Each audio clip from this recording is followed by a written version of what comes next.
So this is a supplemental video for week 1, and I'm assuming that you already went through the pseudocode video for week 1.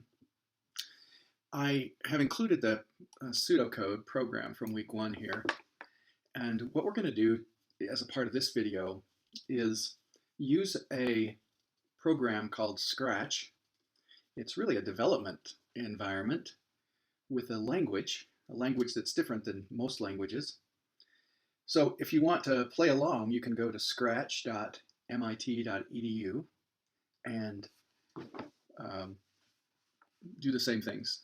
You can create a sign in if you'd like, and I've already signed into mine here.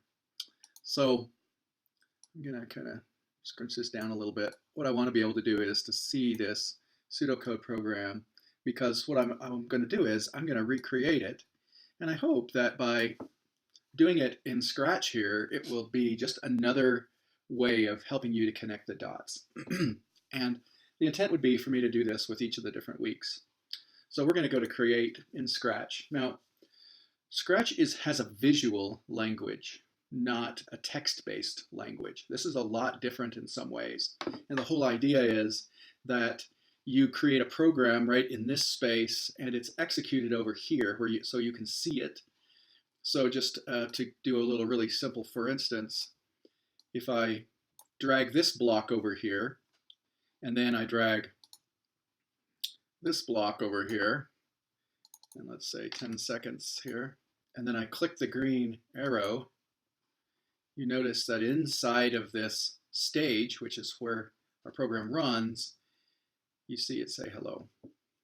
So what we're going to do is, again, we're going to recreate this scenario right here.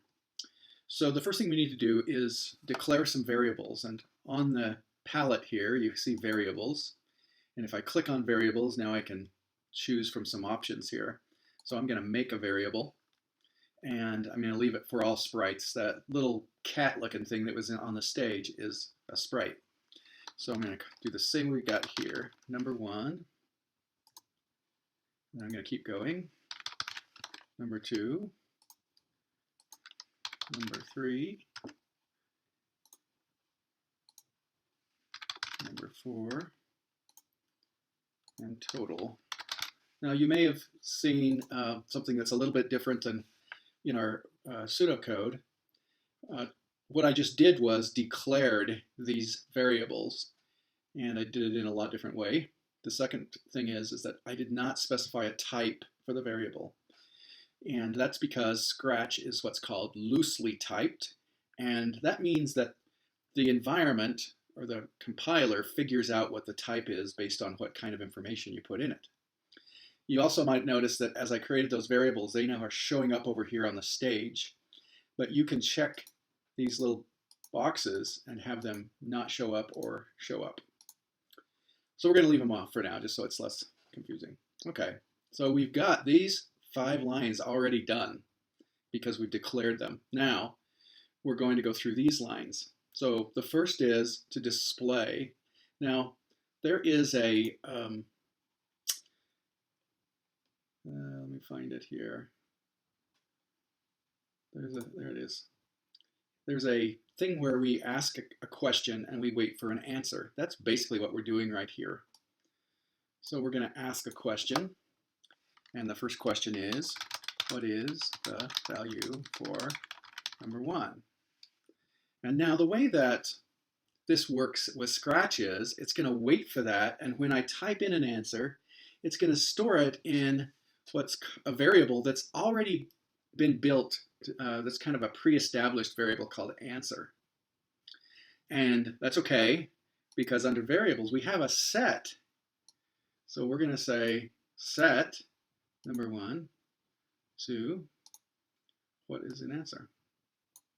You see that?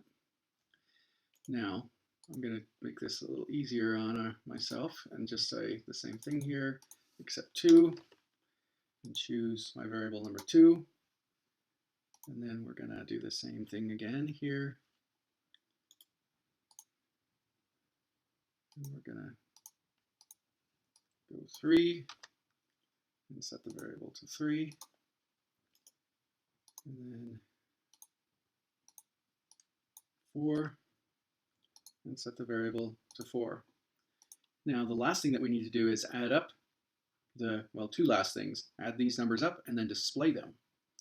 So under the first thing we're going to do is we're going to do a set, our total, because that's the variable we're setting here. And then instead of here, we need to use the variable names that we've set up. So under operators, we have these little pluses. Now notice it only gives you 2, but that's okay because you can add to them until we get 4. You see that? Can't try to get this one out of there. Anyway, so what we're going to do is, let me move this over and see if that gives us a little more room. There we go. All right. So then I'm going to go back to variable, and I'm going to drag 1. Oops. 1. Sometimes the dragging is interesting. 2. 3. 4. All right. Then the last thing we're going to do is we're going to come up here to look, and we're going to say, let's just use this one. Now, we want to, what we had here was the total is, and then the total. So we're actually going to use an operator again. In this case, we're going to use this join operator. And we're going to say here, something, a literal, the total is. And then in this one, rather than a literal, we're going to just drag the variable name. Now, a lot of this works this way, again, because it's loosely typed.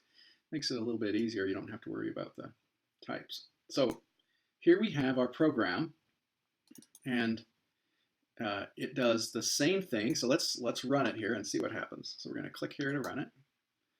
What's the value for number 1? Let's go 10. What's the value for number 2? 20, 30, 40. The total is 100. So it is doing the same thing that our other program is.